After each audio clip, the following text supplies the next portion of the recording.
10 years ago, kumusta ang buhay sa Bamban? I believe 10 years ago, ganun pa rin po, Your Ganun Honor. pa rin. Opo. So would you agree with me if I would say, kung anong buhay ng mga taga Bamban 20 years ago, ganun pa rin ang buhay nila 10 years ago? Yes po, Your Honor. How about before you became a mayor? Anong kabuhayan sa Bamban? Ang kabuhayan po sa Bamban, maliban po doon sa na-mention ko po na farmer, ay meron din po ibang nagtatrabaho po sa Clark as workers po. And would you say na ang buhay sa Bamban for the length of 20 years, madali ba o mahirap para sa mga mamamayan ng Bamban? What do you think? From the point of view of an ordinary resident of Bamban, bago ka naging mayor, how do you appreciate the life in Bamban? Madali ba? Masagana ba? Mahirap ba? I believe, Your Honor, hindi po madali para sa kanila at tingin ko rin po marami pa rin po yung mahihirap. So, you will agree with me if I would say, mahirap ang buhay sa Bamban. Your Honor, tingin ko po hindi naman po lahat, pero for sure po meron po. Alin ang mas lamang, ang mahirap o ang mayaman? Your Honor, mas lamang po ang mahirap. Mas lamang ang mahirap. And soon enough, Mayor, tumakbo ka bilang mayor, di ba? Tama bang isipin na because of your observation na mahirap ang buhay sa Bamban, na antig ang kalooban mo, naawa ka sa mga tao, nangarap ka para sa kanila ng kaginhawahan? Tama ba yun, Mayor? Your Honor, that's one of the reason din po. So you confirm na ang dahilan kung bakit tumakbo kang mayor, gusto mong paunlarin ang mga tao sa Bamban. Your Honor, that's one of the reason po, opo. May I know, Mayor, nung na-elect po ba kayo, ano pong type of municipality ang Bamban as to income classification? Your Honor, second-class municipality po. Second-class municipality. And if you still remember, magkano ho ba ang kita ng LGU ng Bamban being a second-class municipality? Your Honor, I have no figure po and hindi ko po maalala po yung data po. But nevertheless, Ma'am Alice, you recognize the fact na iba kung hindi ka mayor, iba kung mayor ka, kung ang pag-uusapan natin ay ang pangarap mong mapaunlad ang Bamban. Tama ba yun? Opo. And the reason kung bakit ka tumakbong mayor, gusto mong paunlarin ang Bamban because you believe na pag naging mayor ka, marami kang pwedeng gawin sa Bamban. Tama ba? Opo, Your Honor. And one of these things that you can do in Bamban, you can invite and welcome investors. And naniniwala ka rin na itong mga investors na ito, itong mga business establishments na ito ang magpapayaman sa Bamban at ito ang magpapaalwan ng buhay ng mamamayan ng Bamban. Tama ba? Ang belief ko po ay pag nakapag-invite po ng more investors po sa bayan po namin, bibigyan po ng mas maraming work opportunity po sa mga constituents po namin.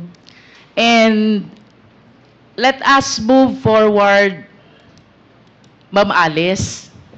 2022, tumakbo ka na at umupo ka na bilang mayor. Of course, you confirm that because that is a common knowledge, no? I'll be showing some pictures, ma'am, ha? I hope you please enlighten us kung sino itong larawan na ipapakita ko sa iyo. I am referring to the picture on the right of the monitor. Opo.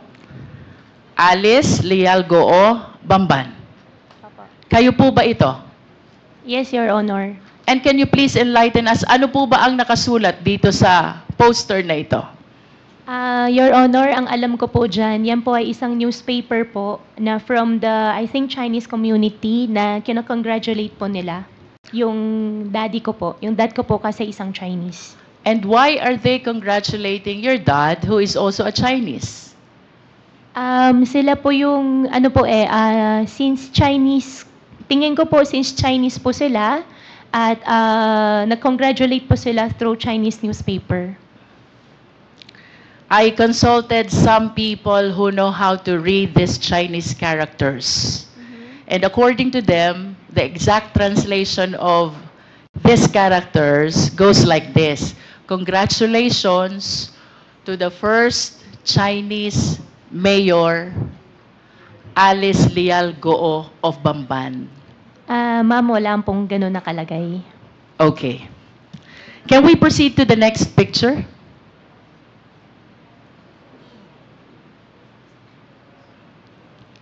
Can you please enlighten us who is in this picture? Ma'am, for that question po, I think I cannot answer. I invoke my right against self-incrimination since may pending case po sa akin about the citizenship. About the citizenship. But would you agree with me if I would say, kamukha mo yung nasa picture? Ma'am, I will not confirm po. Let us proceed to the third picture.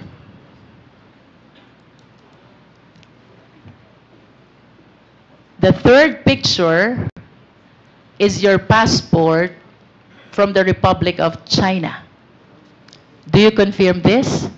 Ma'am, I'm not confirming it. I have 8 pending cases on the court. I invoke my right against self-incrimination po, ma'am. Sorry po.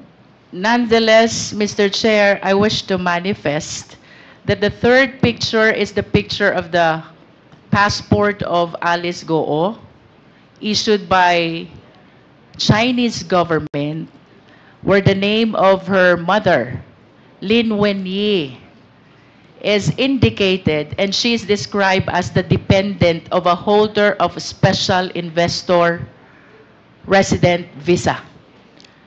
The mother is even described as from Fujian province. And I wish to go back to the first picture. Miss Alice Goo was described also as from Fujian province.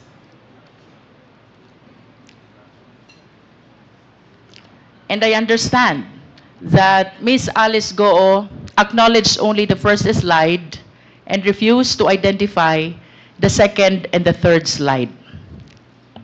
Nonetheless, Mr. Chair, I wish to manifest that these documents are evidence to show that indeed the nationality of Ms. Goo is Chinese. Nonetheless, Mr. Chair, in order to realize her intention, run to a public position, bring growth and prosperity to the municipality of Bamban, including the people who lives thereat, Ms. Alice Goo allowed, if not she's the one who purposely caused the same, the late registration of his birth, and even the application of her Philippine passport. I understand, Mr. Chair, that the right to run to a public office is a right which is exclusive to Filipino citizens. And I wish to manifest as well that this should be dealt with by law, because this is something which open the country to issues of national security and interest, Mr. Chair. If I may proceed, Mr. Chair. Bilang mayor, Ma'am Alice, in line with your vision, paunlarin ang Bamban, bigyan ng kaunlaran ang taga-Bamban. Ano po ba ang mga kumpanya na dumating sa Bamban during your time as mayor of Bamban? During my time po, dumating po ang Jollibee, dumating din po ang McDonald's, dumating din po si RCS po na isang supermarket chain, and supposedly may mga darating pa mga factories and restaurants po, ma'am. And would you confirm that it was also during your time nung dumating ang Baofu? No po, ma'am. You don't? Ang Baofu po is not 2022 po, ma'am. But the business permit signed by you shows the date October 25, 2022. Ma'am, I think may previous po na mayor's permit. Nag-start po Let yan me rephrase my 2000. question. Yeah. Therefore, it was during your time nung na-renew ang business permit ng Baofu. Do you agree to that? And sorry, Your Honor, anong year po? 2022, October 25. October 20. I think po. Opo. You are the mayor already. As a matter of fact, if the secretariat can show the business permit of Baofu was signed by Miss Alice Goo in her capacity as mayor. And would you confirm as well na yung Zunyu One Tech dumating din at naisuhan ng business permit during your time? Your Honor, I issued the mayor's permit for Zunyu 1 because meron po silang PACCAR license po na pinakita po sa amin. May we direct the resource speaker, Mr. Chair, to limit her answer to the question. The question, Ms. Alice Goo, is, pinatototohanan mo ba na sa panahon mo bilang mayor, June 27, 2023, na-create ang Zunyu 1 at na-issue ang business permit?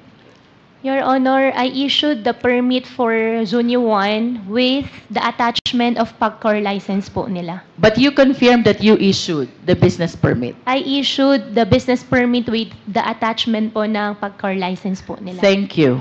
Thank you How po. about Hongsheng Corporation?